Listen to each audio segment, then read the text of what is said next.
لله رب العالمين القائل في محكم كتابه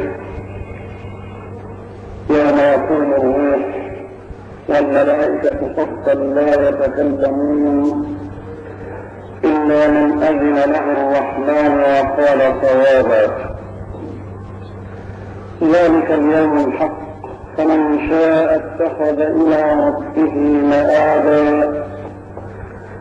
إنا أنذرناكم عذابا قريبا يوم ينظر المرء ما قدمت يداه ويقول الكافر يا ليتني كنت ترابا.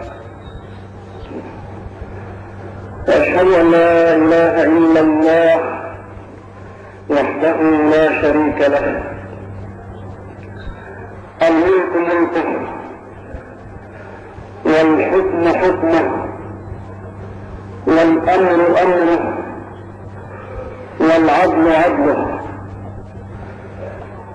إنما أمره إذا أراد شيئا أن يقول له كن فيكون.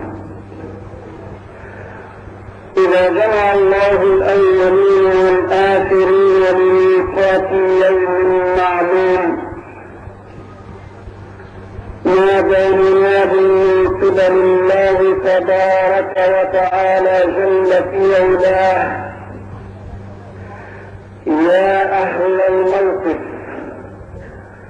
هذا يوم الدين، هذا يوم الفصل الذي كنتم به تكذبون. حياة ثم موت ثم بعث وصراط وميزان وأهوال الجسام. وما أجمل قول القائل نفس لنفسك أيها المغرور يوم القيامة والسماء تمور إذ كورت شمس النهار وأدنيت حتى على رؤوس العباد تسير. وإذا الموءودة سئلت عن شأنها وبأي ذنب قتلت ميسور. وإذا النجوم تساقطت وتآثرت وتبدلت بعد الدنيا كالدور. وإذا الجبال تعلقت بأصولها ورأيتها مثل السحاب تسير. وإذا العشار عطلت وتخربت خلت الديار كما بها معمور. وإذا الوحوش لدى القيامة حشرت وتقول للأفلاك أين نسير. وإذا الجليل توسم بيمينه طي السجن كتابه المنشور. ونشهد أن سيدنا ومولانا وحبيبنا محمدا عبده ورسوله وصفيه من خلقه وحبيبه، فهو خير من ذكر بيوم القيامة. فيقول صلى الله عليه وسلم إذا كان يوم القيامة يجاء بالأعمال في صحف محكمة فيقول الله عز وجل يا ملائكتي اقبلوا هذا وردوا هذا. فتقول الملائكة يا رب وعزتك وجلالك ما كتبنا إلا بما عمل. فيقول المولى جل في علاه إن عمله كان لغير وجهي وأنا لا أقبل اليوم إلا ما كان لوجهي. يا ابن آدم لا تعجلن فليس الرزق بالعجل، فالرزق في اللوح مكتوب مع الأجل. ولو صبرنا لكان الرزق يطلبنا لكنه خلق الإنسان من عجل. اللهم صل وسلم وبارك على سيدنا محمد وعلى آله وأصحابه ومن تبعهم بإحسان إلى يوم الدين.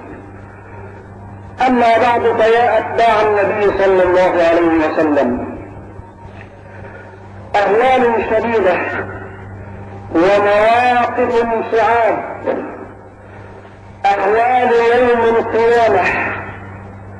وما أدراك ما يوم القيامة، ثم ما أدراك ما يوم القيامة. عن بعض هذه الأهوال يكون حديثي إليكم اليوم، وأبدأ حديثي بقول الحق تبارك وتعالى من الآيات التي استمعنا إليها من القارئ الكريم: هذا نذير من النذر الأولى، أزفة آزفة ليس لها من دون الله كاشفة، أفمن هذا الحديث تعجبون وتضحكون ولا تبكون وأنتم سامدون فاسجدوا لله واعبدوا. وصح عن رسول الله صلى الله عليه وسلم أنه قال وهو في طائفة من أصحابه: إن الله تعالى لما فرغ من خلق السماوات والأرض خلق الصور وأعطاه إسرافيل، وهو واضعه شاخصا إلى العرش ببصره ينظره حتى يؤمر. فقال: قلت يا رسول الله ما الصور؟ قال: قرن. قال: كيف هو؟ قال: عظيم. فقال الحبيب محمد: والذي بعثني بالحق إن أعظم دائرة فيه كعرض السماوات والأرض، ينفخ فيه 3 نفخات: النفخة الأولى نفخة الفزع، والنفخة الثانية نفخة الصعق، والنفخة الثالثة نفخة القيام لرب العالمين. فيفزع من في السماوات ومن في الأرض إلا من شاء الله، وبأمره تعالى فيمدها ويطيلها، وهي التي يقول الله تعالى فيها: وما ينظر هؤلاء إلا صيحة واحدة ما لها من فواق. فتسير الجبال سير السحاب فتكون سرابا، وترج الأرض رجا، فتكون كالسفينة في البحر تضربها الأمواج، وتكفأ بأهلها كالقنديل المعلق بالعرش ترفه الأرواح. ألا وهو الذي يقول الله فيه: يوم ترجف الراجفة تتبعها الرادفة، قلوب يومئذ واجفة أبصارها خاشعة. يا أيها الناس اتقوا ربكم إن زلزلة الساعة شيء عظيم، يوم ترونها تذهل كل مرضعة عما أرضعت وتضع كل ذات حمل حملها، وترى الناس سكارى وما هم بسكارى ولكن عذاب الله شديد. هذا بيان من السماء لأهل الأرض ينادي فيه الله الناس جميعا، والأمر عام لكل الخلائق. والتقوى هي الخوف من الجليل، والعمل بما في التنزيل، والرضا بالقليل، والاستعداد ليوم الرحيل. ذكر عن يحيى بن معاذ الرازي أنه قرأ في مجلسه قول الله تبارك وتعالى: يوم نحشر المتقين إلى الرحمن وفدا، أي ركبانا، ونسوق المجرمين إلى جهنم وردا، أي مشاح. فقال: يا أيها الناس مهلا مهلا، غدا تحشرون إلى الموقف حشرا، وتأتون من الأطراف فوجا فوجا، وتقفون بين يدي الرحمن فردا فردا، وتسألون عما فعلتم حرفا حرفا، وتقاد الأولياء إلى الرحمن وفدا وفدا، ويرد العاصون إلى عذاب الله وردا وردا، ويدخلون جهنم حزبا حزبا. فعن أنس رضي الله القبر ينادي كل يوم بكلمات يقول يا ابن آدم يا ابن آدم تسعى على ظهري ومسيرك في بطني، وتعطى على ظهري وتعذب في بطني، وتضحك على ظهري وتبكي في بطني، وتفرح على ظهري وتحزن في بطني، وتأكل الحرام على ظهري وتأكلك الديدان في بطني، وتجمع الحرام على ظهري وتذوب في بطني. يا ابن آدم ماذا أهدت لي؟ أنا بيت الغربة، أنا بيت الوحشة، أنا بيت الجود، أنا بيت التراب، أنا بيت الظلمة. فنورني بصلاة الليل، نورني بصلاة الليل. أنا بيت سؤال منكر ونكير، فأكسر على ظهري من قول لا إله إلا الله محمد رسول الله. فعن عائشة رضي الله عنها قالت قلت يا رسول الله وهل يذكر الحبيب حبيبه يوم القيامة؟ فقال الحبيب المصطفى نعم، إلا عند ثلاثة مواضع ثلاث: عند الميزان حتى نعلم إما أن يكف وإما أن يثقل، فأما من ثقلت موازينه فهو في عيشة راضية، وأما من خفت موازينه فأمه هاوية، وما أدراك ما هي نار حامية. وعند تطاير الكتب أي عند إعطاء الكتب إما أن يؤتى المرء كتابه بيمينه وإما أن يؤتى كتابه بشماله.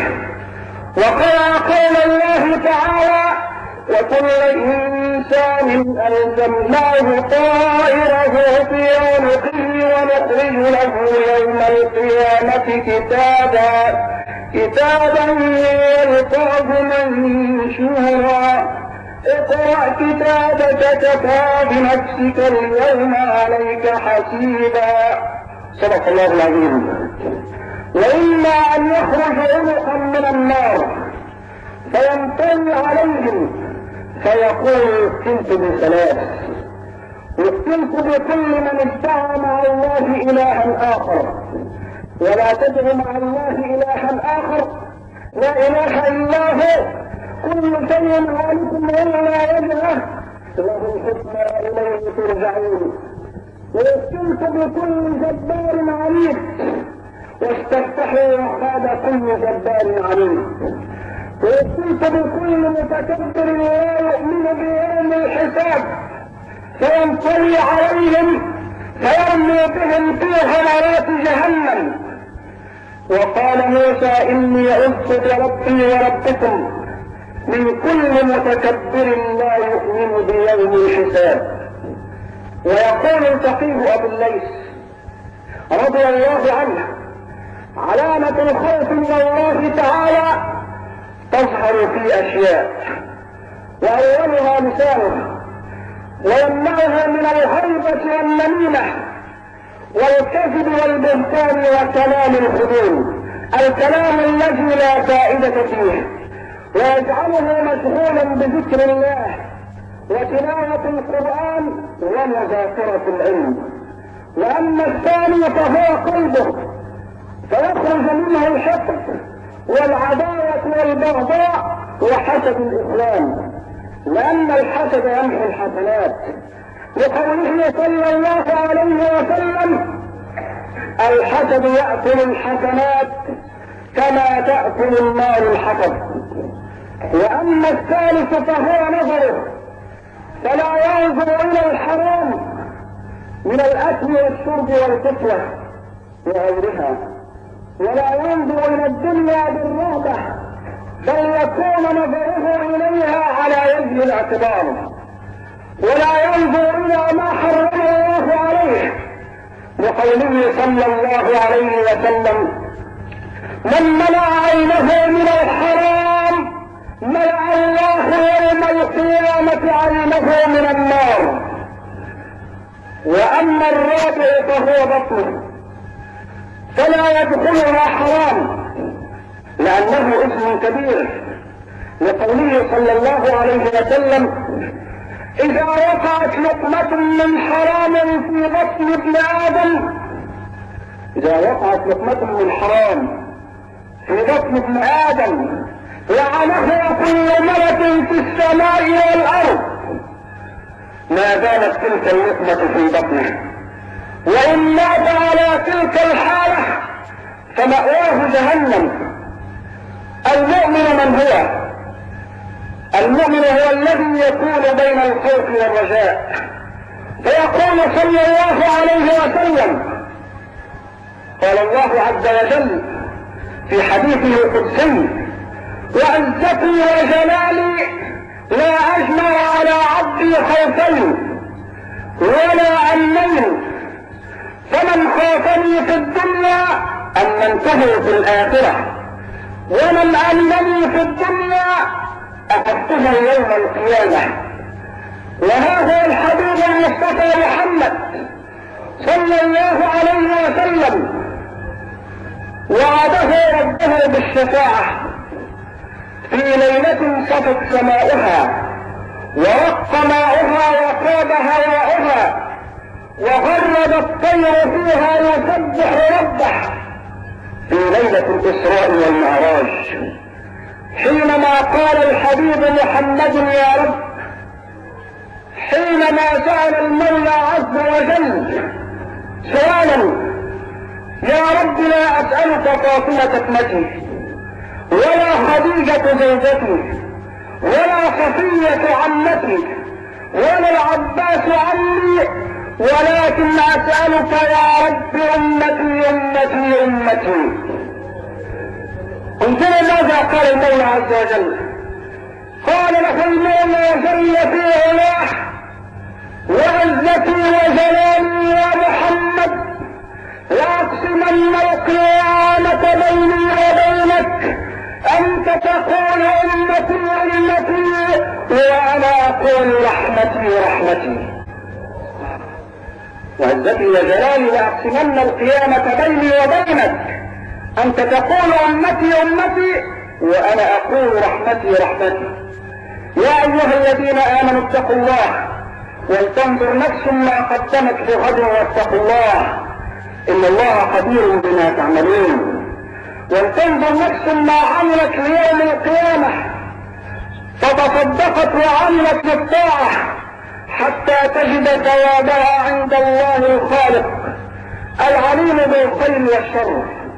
والأرض والسماء والملائكة والليل والنهار كلهم يوم القيامة يشهدون بما عمل ابن آدم من خير أو شر أو طاعة أو معصية، حتى أن جوارحه تشهد عليه يوم تشهد عليهم ألسنتهم وأيديهم وأرجلهم بما كانوا يعملون. يومئذ يوفيهم الله دينهم الحق ويعلمون أن الله هو الحق المبين. فالأرض تشهد للمؤمن الزاهد فتقول: يا رب، صلى علي وصام وحج وجاهد. فيفرح المؤمن الزاهد وتشهد على الكافر فتقول: يا إلهي، يا من لا تخفى عليك خافية في الأرض ولا في السماء، أشرك عليك وزنى عليك وشرب الخمر وأكل الحرام، فيا ويله يا ويله إن ناقشه في الحساب أعدل العادلين. ونضع الموازين القسط ليوم القيامة فلا تظلم نفس شيئا وإن كان مثقال حبة من خردل أتينا بها وكفى بنا حاسبين. يقول المصطفى صلى الله عليه وسلم: يشتد يوم القيامة حوله وكربه على الناس. يوم القيامة يوم الحسرة والندامة، يوم كان مقداره 50,000 سنة مما تعدون، يوم العازفة ويوم الراجفة، يوم يقول الناس لرب العالمين، يوم يقول الأنبياء اللهم سلم سلم، يوم تجي الشمس من الرؤوس، يوم الحاقة، يوم الساعة، يوم القارعة، يوم النشور، يوم تبيض وجوه وتسود وجوه، يوم لا ينفع الظالمين معذرتهم ولهم اللعنة ولهم سوء الدار، يوم لا ينفع مال ولا بنون إلا من أتى الله بقلب سليم، يوم التهاون، يوم لا يتكلم مخلوق في يوم القيامة إلا رسول الله، لا يتكلم مخلوق، لا ينطق مخلوق أيا كان إلا رسول الله صلى الله عليه وسلم. الكليم يقول نفسي، والخليل يقول نفسي، وإدريس ونوح. هذا اليوم يوم لا يتكلم مخلوق إلا بإذن الله رب العالمين، يوم يجلس الملك على كرسيه وينادي على الخلائق ويقول لقد أنصت إليكم كثيرا في الدنيا فأنصتوا اليوم إليه، لقد أنصت إليكم كثيرا في الدنيا فأنصتوا اليوم إليه. بلغ العرق ركبة الإنسان، ومنا من بلغ العرق سرته، ومنا من ألزمه العرق إلزاما، وبعد ذلك تأتي الخلائق فتستغيث بالأنبياء والمرسلين. انظروا معي يا أتباع النبي محمد إلى هذا العطاء الإلهي الذي خص به نبيه محمد صلى الله عليه وسلم. فعن أبي هريرة رضي الله عنه قال صلى الله عليه وسلم: أنا سيد الناس يوم القيامة. وهل تدرون مما ذاك؟ يجمع الله الأولين والآخرين في صعيد واحد، يسمعهم الداعي وينتجهم البصر، وتبني الشمس منهم، ويبلغ الناس من الهم والهم ما لا يطيقون ولا يحتملون. فيقول بعض الناس لبعض: ألا ترون ما قد بلغكم؟ ألا تنظرون من يشفع لكم عند ربكم؟ فيقول بعض الناس لبعض: ائتوا آدم. فيأتون آدم فيقولون: يا آدم أنت أبونا، أنت أبو البشر، خلقك الله بيده ونفخ فيك من روحه وأمر الملائكة فسجدوا لك، اشفع لنا عند ربك ليقضي بيننا.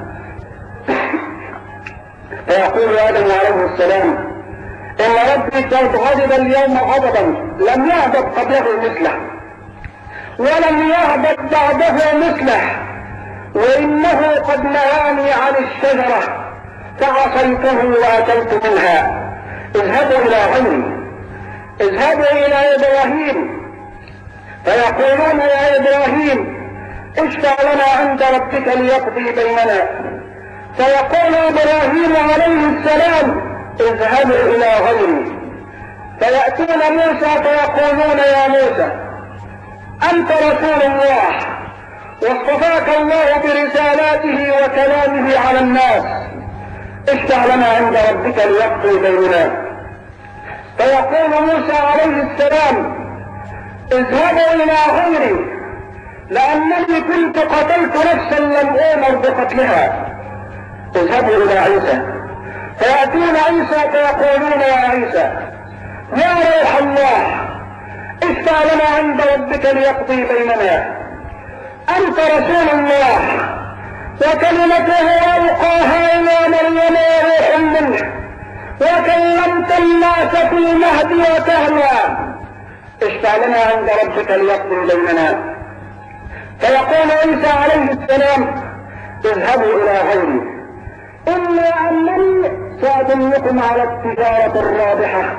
اذهبوا إلى محمد بن عبد الله صلى الله عليه وسلم، فيأتون محمد فيقولون يا محمد أنت رسول الله وخاتم الأنبياء وسيد المرسلين، وغفر الله لك ما تقدم من ذنبك وما تأخر، اشفع لنا عند ربك ليقضي بيننا.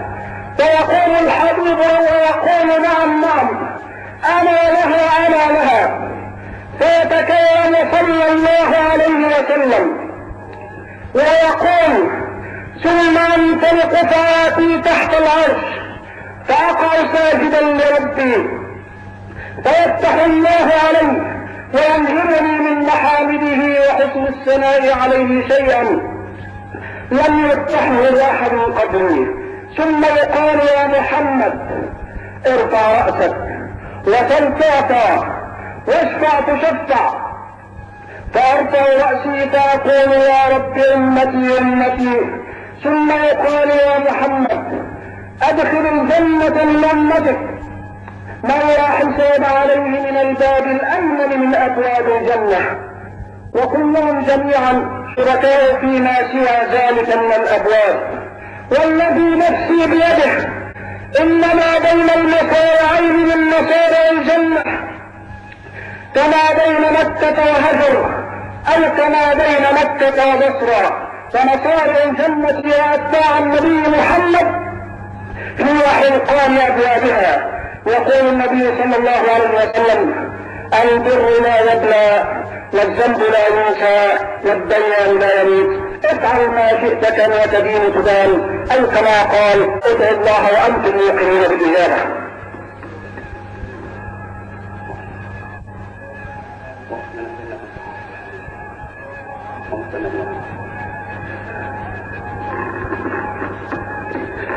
الحمد لله عباد الله، اتقوا الله فإنكم عليه تغلبون، واخلصوا له الأعمال فإنكم عنها مسؤولون وعليها محاسبون. واعلموا أن الله صلى على نبيه في كتابه المكنون وأمركم بذلك فأكثروا من الصلاة والسلام عليه تكونوا من الفائزين. اللهم صل وسلم وبارك عليه وعلى آله وأصحابه ومن تبعهم بإحسان إلى يوم الدين. أحبابي وأحباب رسول الله صلى الله عليه وسلم، فعندما تبدأ النفخة الأولى يرسل الله تعالى ريحا لينة ألين من الحرير، لم يبق عبد في قلبه مثقال ذرة من إيمان إلا قبضت روحه، لأن الساعة لا تقوم إلا على شرار الخلق. وبعد ذلك يأمر الله إسرافيل فيبدأ النفخة الأولى، وبعدها يصعق من في السماوات ومن في الأرض إلا من شاء الله، وتظل الدنيا هكذا 40 عاما ليس على ظهرها أحد حي إلا الله تبارك وتعالى. ويسألونك عن الجبال فقل ينسفها ربي نسفا فيذرها قاعا صفصفا لا ترى فيها عوجا ولا أمتا. الكل مات، الكل نام تحت التراب، الإنس ماتوا والجن ماتوا والملائكة ماتت. الملائكة حينما نزل قول الله تعالى كل نفس ذائقة الموت قالت الملائكة يا إلهي لسنا نفوسا وإنما نحن أرواح طاهرة. ونزل قول الله تعالى كل من عليها فان قالت الملائكة يا رب لسنا على الأرض وإنما نحن سكان.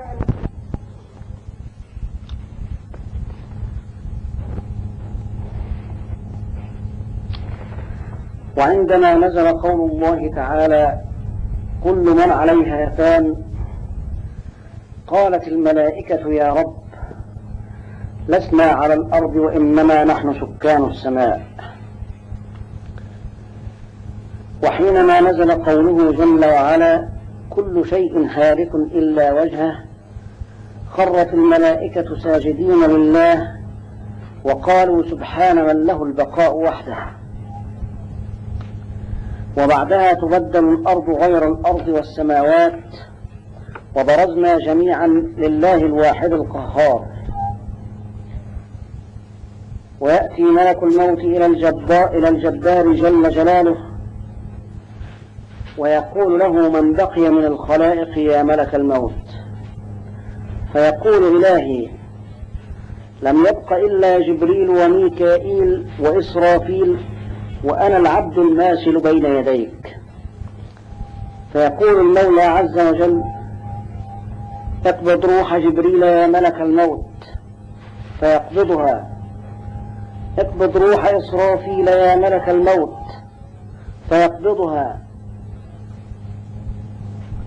فيسأله الجبار جل جلاله من بقي من الخلائق يا ملك الموت،